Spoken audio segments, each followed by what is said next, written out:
ఈ మధ్యకాలంలోనే చూసాం. పుట్టా మహేష్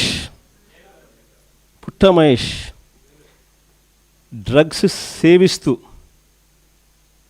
డ్రగ్స్ తీసుకుంటూ పట్టుబడ్డ ఫస్ట్ ఏకైక పార్లమెంటు సభ్యుడు.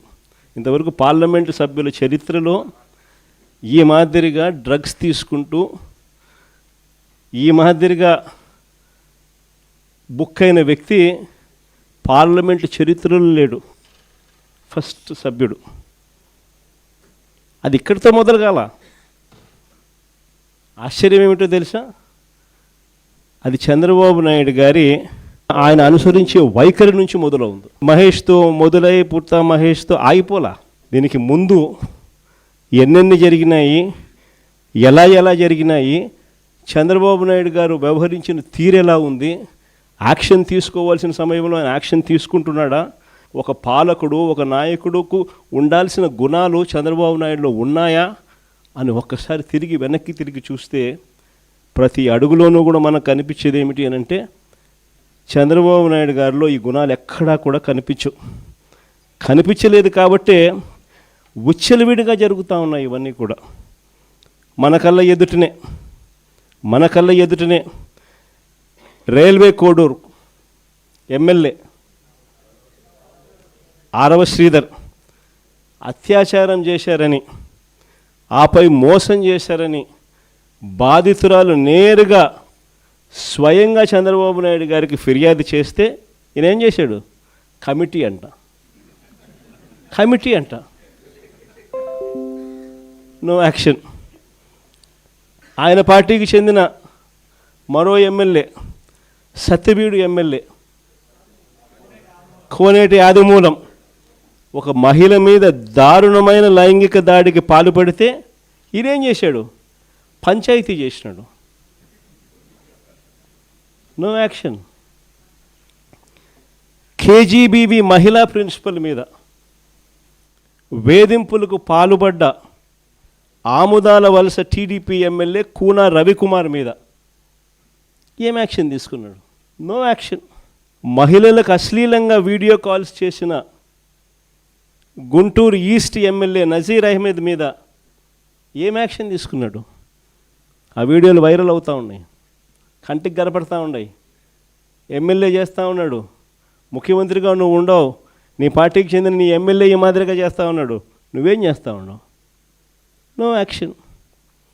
మహిళా ఉద్యోగి మీద లైంగిక వేధింపులకు పాల్పడ్డ మంత్రి సంధ్యారాణి పిఏ మీద, ఎమ్మెల్యేల కథ దేవుడు వరకు పిఏల మీద కూడా యాక్షన్ తీసుకోలేకున్నాడు.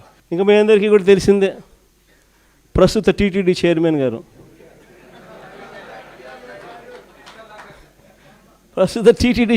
గారు ఆయననైతే ఒక మహిళను మోసం చేసి వీడియోతో ఫోటోలతో అడ్డంగా దొరికిపోయినా కూడా నో యాక్షన్.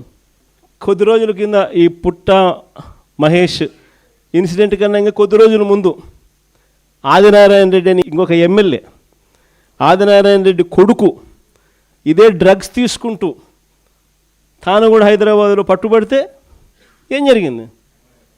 No action. అంతెందుకు, అసలు ఈ మనుషులకు ఇలాంటి భావన ఉంది కాబట్టే ఇవన్నీ జరుగుతూ ఉన్నాయి. ఇలాంటి చంద్రబాబు నాయుడు గారి సొంత పుత్రుడు వీడియోలు అవి కూడా వైరల్ అవుతూ ఉన్నాయి. స్విమ్మింగ్ పూల్ పక్కన తాగుతూ తూగుతూ అమ్మాయిలతో డ్యాన్సులు చేస్తూ ఉన్నాడు. అయినా ఏంది Chandrababu Naidu? No action. Action చేయకపోగా చంద్రబాబు నాయుడు గారు సొంత బావమరిది ఏమంటాడు? అమ్మాయి కనిపిస్తే ముద్దైనా పెట్టాలంట, కడుపన్నా చేయాలంట. అసలు అలాంటి మాటలు మాట్లాడాడంటే లాగి చంపకేదోడు పీకాల్సింది పోయి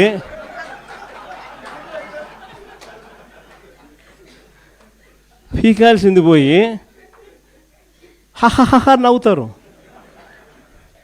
మన చంద్రబాబు నాయుడు ఏమంటాడు?